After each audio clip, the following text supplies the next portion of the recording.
पन्ना tiger reserve के ग्रामीणों का फूटा दर्द, पट्टे की आस में भटक रहे विस्थापित, 379 हेक्टेयर जमीन पर अटका हक, वन राजस्व विभाग के विवाद में फंसे सैकड़ों परिवार।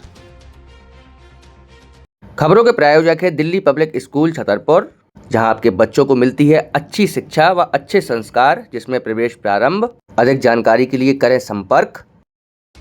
मध्य प्रदेश के पन्ना टाइगर रिजर्व से विस्थापित हुए ग्रामीणों का दर्द अब गुस्से और मांग में बदल चुका है। ग्राम पीपरटोला और सूरजपुरा के विस्थापित परिवारों ने अपनी जमीनों के हक के लिए अब सीधे क्षेत्र संचालक के दरवाजे पर दस्तक दे दी है।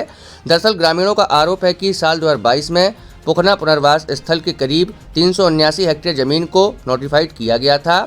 नियम के मुताबिक राजस्व विभाग को इन्हें ऋण पुस्तिका यानी जमीन के मालिकाना हक के दस्तावेज सौंपने थे, लेकिन विभागीय लापरवाही और लाल फीताशाही के चलते पूरा मामला अटक गया है।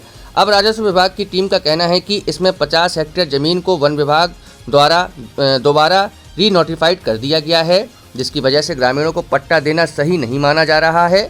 इस उलझन से परेशान समस्त ग्रामवासियों ने मिलकर एक शिकायती आवेदन सौंपा है। ग्रामीणों ने मांग की है कि वन विभाग और राजस्व विभाग मिलकर इस जमीन के विवाद को तुरंत सुलझाए, जमीनों की सीमा तय करें और उन्हें उनका कानूनी हक यानी पट्टा जल्द से जल्द प्रदान करें, ताकि सालों से भटक रहे इन विस्थापितों को इंसाफ मिल सके। आपको बता दें कि यह जानकारी आज बुधवार 3 जून को दोपहर 12 बजे मिली। सर, हम लोग विस्थापन हुए हैं वर्ष 2003 में। टाइगर रिजर्व द्वारा पहला गांव हमारा उठाया गया था पीपरटोला, सूरजपुरा, कनेरी, 3 गाँव। 530 हेक्टेयर भूमि टाइगर रिजर्व ने डिनोटिफिकेशन करके हम लोग को दी है। अब उसमें से 2022 में 379 हेक्टेयर मतलब कनेरी वाले जो यहाँ नहीं आए थे उनको काट दिया गया है। 165 परिवार को हमको पोखरा में दी गई है। उसमें कुछ ज़मीन राजस्व की है, ठीक, तो राजस्व वाले कह रहे हैं ये हमारी ज़मीन है, फॉरेस्ट वाले नई ज़मीन दें, उसमें कार्रवाई नहीं हो रही। हम लोग गए थे क्षेत्र संचालक के पास, उनको हमने पूरी समस्या बताई।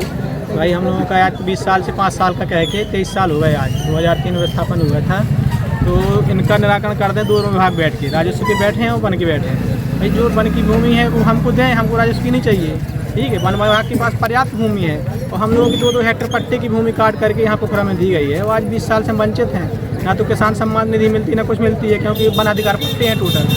इसीलिए हम शासन के पास आए हैं कि हम लोगों का निराकरण किया जाए। कोई सुनवाई नहीं होती हम लोगों की, बहुत परेशान हैं। अच्छा, जब आप टाइगर रिजर्व के प्रबंधन से मिले, उनने क्या आश्वासन दिया? अच्छी बात की, हम लोगों से बोले नहीं आप लोग आइएगा रविवार को, हम आपका पूरा एक करके निर्णय करेंगे। हमारे पास पर्याप्त ज़मीन है, पोखरा में ज़मीन है, हम दूसरी जगह ज़मीन देंगे, लेकिन आप लोग वंचित नहीं। कब से आप परेशान हो? कितने बार आप ज्ञापन? हम कई बार ज्ञापन दे चुके हैं, लेकिन कोई सुनने वाला नहीं। कोई सुनने वाला नहीं है। अभी आश्वासन दिया है साहब ने, पटेल सर हैं जो क्षेत्र संचालक, उन्होंने कहा है कि हम आपका निराकरण करेंगे। फिर वो टाइगर रिजर्व के बाद आप पन्ना कलेक्टर साहब से मिले हैं, तो वो एसडीएम को लिख देती हैं। एसडीएम साहब बोले अभी तो हम कैनवे तो हमें दे रहे, आप बोले हैं कि नहीं अब हम आपके पास ध्यान देंगे, आकर के करते हैं आपका निर्णय। वही बैठ के देख लो, यदि राजस्व की है तो आप हमारा नक्शा काट दो, उनको अपना कर लो, जो हमारी बन की जहाँ ज़मीन है हमको दे दो। कहीं ना कहीं किसान आदिवासी मात्र इस जमीन को लेके अधिकारियों से परेशान हो रहे हैं। परेशान है श्रीमान जी। हम लोग खाद बीज हमको लेना है, तो कुआं खुदाना हमको 85 तो नहीं उसी लेनी पड़ती फॉरेस्ट की। अब बताइए कोई 85 हमारा काम होता है गाँव में। आपका